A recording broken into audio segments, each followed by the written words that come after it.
Need to save your scan documents as a PDF in NAPS2. In this tutorial, I'll walk you through the entire process, from checking your scan pages to exporting them as a single PDF file. It's quick, easy to follow, and works whether you've scanned one page or multiple pages.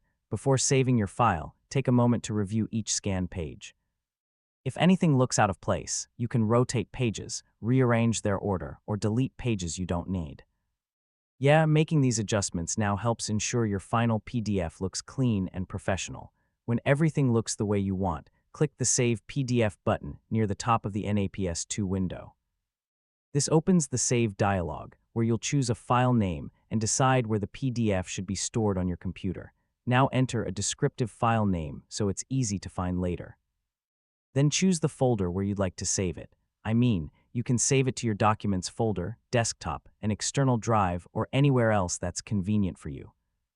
After you've confirmed the file name and location, click Save. NAPS2 will create your PDF using all the scan pages currently in the document. Depending on the number of pages and the scan resolution, this usually only takes a few seconds. Finally, open your saved PDF to make sure every page appears correctly and in the right order. If you spot anything that needs changing, simply return to NAPS2, make your edits, and save the PDF again. It's a simple way to make sure your document is ready to share, print, or archive. And that's how to save scanned documents as a PDF in NAPS2. Once you know where the Save PDF option is, exporting your scans becomes fast and effortless every time. Thanks for watching, and I'll see you in the next tutorial.